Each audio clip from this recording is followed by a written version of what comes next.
Hello students, English grammar हम लोग पढ़ रहे थे। इंग्लिश ग्रामर के अंतर्गत सिंथेसिस सीख रहे थे, यानी कि वाक्यों को जोड़ना सीख रहे थे। सिंथेसिस के अंतर्गत कॉम्प्लेक्स सेंटेंस सिखाया जा रहा था। उसमें हमने अभी तक नाउन क्लॉज और एडजेक्टिव क्लॉज का प्रयोग करना सीखा है। आज की क्लास में एडवर्ब क्लॉज का प्रयोग करके कैसे हम दो सेंटेंस को एक करेंगे या कैसे हम सेंटेंस को दो या दो से अधिक सेंटेंस को एक करेंगे, ये सीखेंगे। एडवर्ब क्लॉज का प्रयोग time, place, reason, condition, comparison, contrast, result, purpose तथा मैनर प्रकट करता है। टाइम समय, प्लेस स्थान, रीजन कारण, कंडीशन दशा, कंपैरिजन तुलना, कंट्रास्ट विरोधाभास, रिजल्ट परिणाम, पर्पज उद्देश्य और मैनर ढंग प्रकट करता है। मैंने दोबारा इसलिए कहा कि आप उसकी हिंदी भी समझें। उसी के अनुसार एडवर्ब क्लॉज जोड़ने के लिए हम भिन्न भिन्न कंजंक्शन का प्रयोग करते हैं। जहाँ पर जैसी नीड होगी वैसे कंजंक्शन का प्रयोग करके कॉम्प्लेक्स बनाएंगे।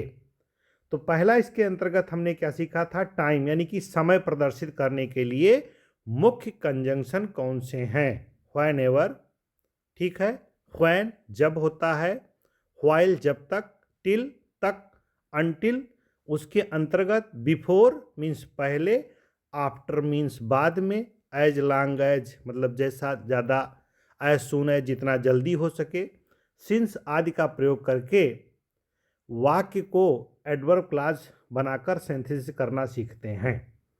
आइए उदाहरण से समझते हैं। I waited for Ram Gopal, I waited till his arrival. यहाँ पर समय दिखा रहा है कि मैंने राम गोपाल का इंतजार किया, मैंने राम गोपाल का उसके आने तक इंतजार किया। दोनों वाक्यों को एक करना है। कैसे करेंगे? I waited for Ram Gopal till his arrival, बस इतना सा है। अराइवल यहाँ पर समय दिखाया गया है, तो टिल हिज अराइवल उसके आने तक मैंने राम गोपाल का इंतजार किया, बन गया। दूसरा उदाहरण लेते हैं प्लेस का। स्थान दिखाने के लिए, प्रदर्शित करने के लिए मुख्य कंजंक्शन है व्हेयर और व्हेयर एवर, ठीक है। इसके प्रयोग से एडवर्ब क्लॉज आप प्लेस बनाकर सिंथेसिस करना सीखते हैं। जैसे Nehru went to many places, Nehru बहुत सारे स्थान पर गए। He was welcomed where everywhere, उनका प्रत्येक स्थान पर स्वागत हुआ, भाई प्राइम मिनिस्टर थे। कैसे बनेगा? Nehru was welcomed where ever he went, Nehru जहाँ कहीं भी गए वहाँ उनका स्वागत हुआ। ये समय बताने के लिए व्हेयर एवर का प्रयोग करके कॉम्प्लेक्स बनाया गया है। तीसरा जो आता है वो आता है रीजन, कारण प्रदर्शित करने के लिए। बिकॉज और सिंस, एज आदि जो एडवर्ब कंजंक्शन है इनके द्वारा बनाया जाता है। इसके प्रयोग से एडवर्ब क्लॉज आप रीजन बनाकर सिंथेसिस करना सीखते हैं। जैसे उदाहरण है आपके सामने, he is weak I shall teach him, वह कमजोर है मैं उसे पढ़ाऊंगा।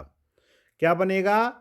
आई shall teach him because he is weak, वह कमजोर है इसलिए मैं उसे पढ़ाऊंगा। बिकॉज का प्रयोग करके यहाँ पर वाक्य को बना दिया गया है, ठीक है। I shall teach him because he is weak, because से वाक्य को जोड़ दिया गया है।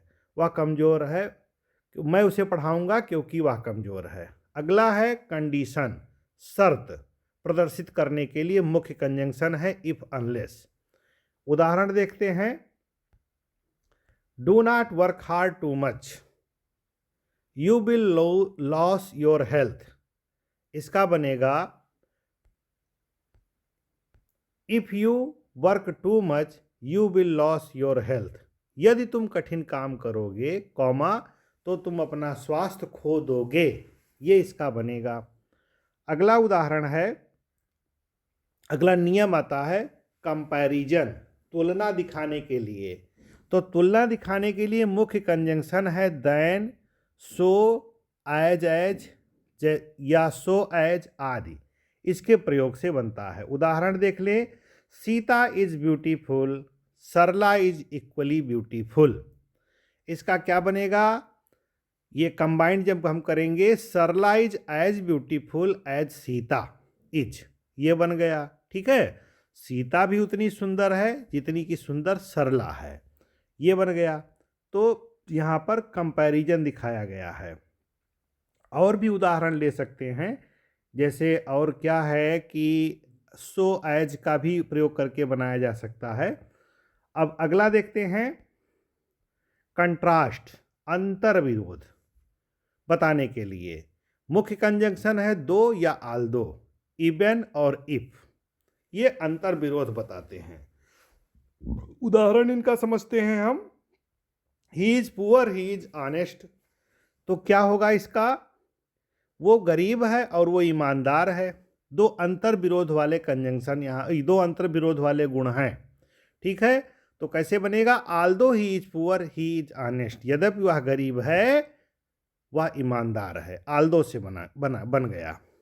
रिजल्ट बताने के लिए, परिणाम बताने के लिए मुख्य कंजंक्शन है वो है सो या दैट, इसके प्रयोग से रिजल्ट बताया जाता है, सिंथेसिस करना सीखते हैं।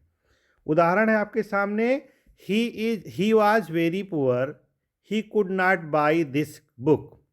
वह बहुत गरीब था, वह इस किताब को नहीं खरीद सकता था। तो इसका क्या बनेगा, he was so poor that he could not by this book, ये परिणाम है। ठीक है, सो और दैट का प्रयोग किया गया है। He was so poor that he could not by this book, यहाँ पर ये रिजल्ट दिखा रहा है, सो दैट। अब पर्पज, उद्देश्य बताने के लिए कंजंक्शन आते हैं, so that, in order that या lest. So that, in order that के बाद मे या माइट का प्रयोग करते हैं और लेस्ट के बाद शुड का प्रयोग होता है।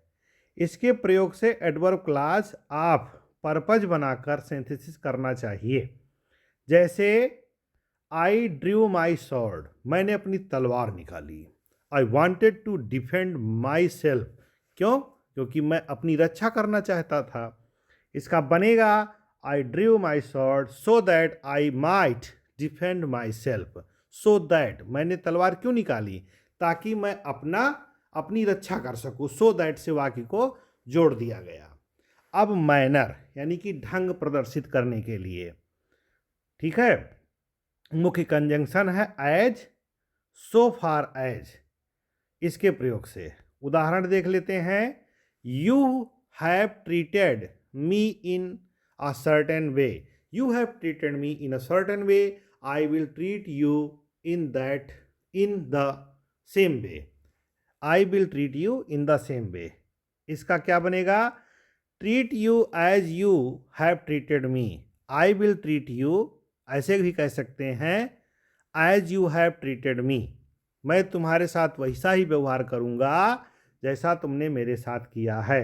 तो ये रहे कॉम्प्लेक्स सेंटेंस बनाने के नियम, एक्सरसाइज इत्यादि। 3 प्रकार से हमने आपको कॉम्प्लेक्स बनाना सिखाया। पहला था नाउन क्लास, दूसरा था एडजेक्टिव क्लास, तीसरा था एडवर्ब क्लास। अभी इसकी और भी एक्सरसाइज कराई जाएगी, प्रैक्टिस कराई जाएगी, लेकिन इससे पहले हम कंपाउंड बनाना सिखाएंगे। तो आप चैनल को अच्छे से देखते रहें, नोटिफिकेशन देखते रहें, यदि आप अच्छी इंग्लिश और ग्रामर सीखना चाहते हैं। धन्यवाद।